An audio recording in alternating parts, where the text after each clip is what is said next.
Boker Tov, Rock l'Israël, Parashat Bamidbar, Yom Hamishi, Cholin, Perek 7. Nous allons parler essentiellement des règles relatives à l'interdiction du nerf sciatique, le guide anaché.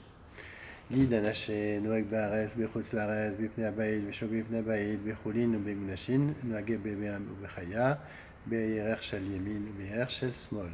ואינו נוהג בעוף מפני שאין לו כף ונוהג בשליל. Donc on voit que le guide anaché, on doit le faire que ce soit en Israël ou en Chutz Laaretz, avant le Bet Amikdash ou après le Bet Amikdash, dans les bêtes roulines, donc profanes, et les bêtes Mikdashin consacrées, que ce soit des bêtes apprivoisées ou des bêtes sauvages. Beyerer Shel Yamin, donc dans le nerf sciatique qui sur le côté droit et sur le côté gauche. Donc sur la hanche droite et sur la hanche gauche. Ve'anonoeg ba'of, et par contre sur l'oiseau il n'y a pas de nerf sciatique parce qu'il n'a pas de hanche. Noeg ba'shlil, donc pour le shlil c'est un embryon. Donc même on pourrait le faire bachlil, Rabbi Yehuda Omer, enonoek bachlil. Non, pas besoin de le faire bachlil, vichelbo moutar. On pourrait même manger le chélève, la graisse qui est sur le guide anaché, quand c'est un embryon. Ven atabachin, nemanim al guide anaché, livré Rabbi Meir. On voit que les bouchers ne sont pas crus quand ils disent qu'ils ont enlevé le guide anaché. Il faut qu'ils le fassent devant parce que c'est une opération très complexe et qui nécessite une grande expertise. Divrei Rabbi Meir. Chachamim omrim nemanin alav ve'al hachelev. Les Chachamim ont dit non, on va croire. Ils sont dignes de foi pour le nerf sciatique et les graisses interdites.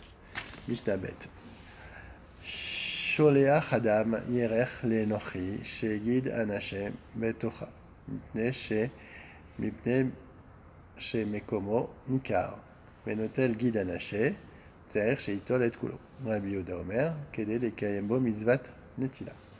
Donc on peut envoyer un goy, un gigot dont on n'a pas retiré le guide anaché. On ne va pas craindre qu'il le vende ensuite à un juif. On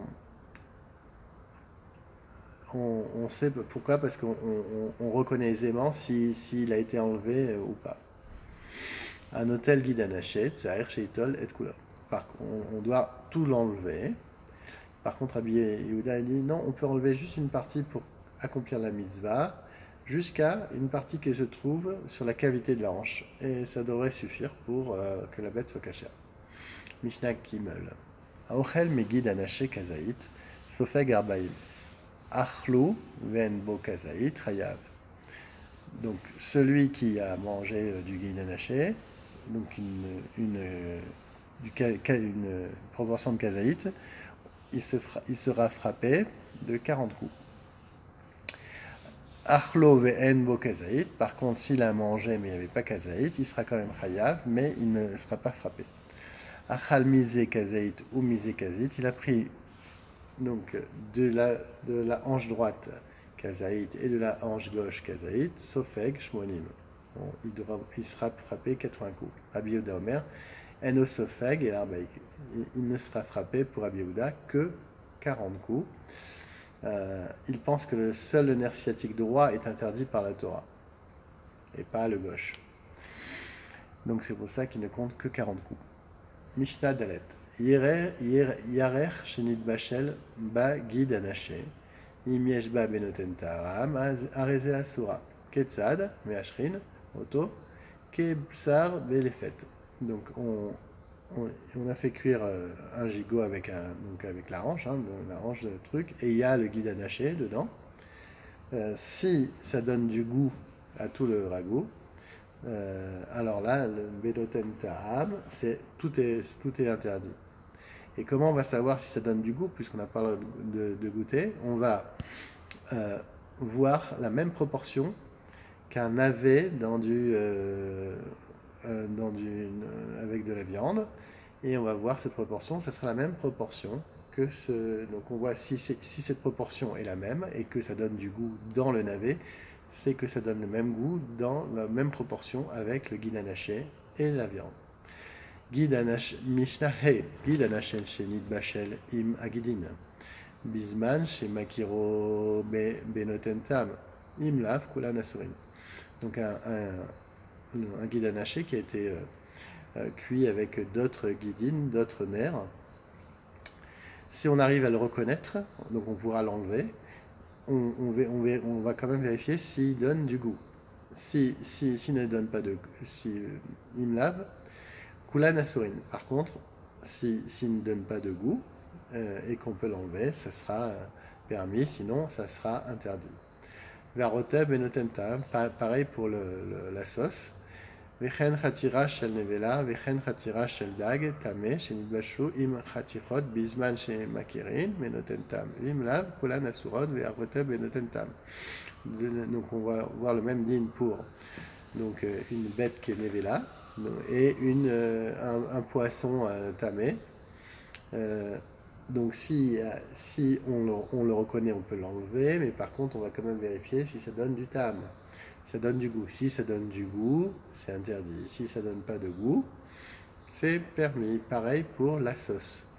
Mishnah Ve'av. Noeg baterod veno noeg betmea. Rabbi Yehuda Omer, av betmea. Alors on pose la question, est-ce que on va faire le din de guide anaché dans une bête tamée ou pas? Rabbi Yehuda, lui, dit, même dans une bête tamée, il y a le lave du guide anaché, on sera frappé si on prend une bête tamée, on mange le guide anaché. Amar Rabbi Yehuda, ve'alo, b'bnei Yaakov nesar guide anaché. Et Rabbi Yehuda dit, depuis Yaakov, l'histoire avec Yaakov, quand il a été frappé au nerf sciatique, depuis ce jour-là, on n'a plus le droit de manger du nerf sciatique. C'était avant Matan Torah, et avant Matan Torah, on avait le droit de manger le guide anaché. On avait le droit de manger le guide anaché, mais à partir de Yaakov, on n'avait plus le droit. Ve'adaïn, be'mat mea, muteret la haine. Et ils avaient le droit de manger des bêtes qui étaient tméa avant Matan Torah. Amolo, Bessinai, Nema, et là, chez Nirtav Mimkomo. Non, en fait,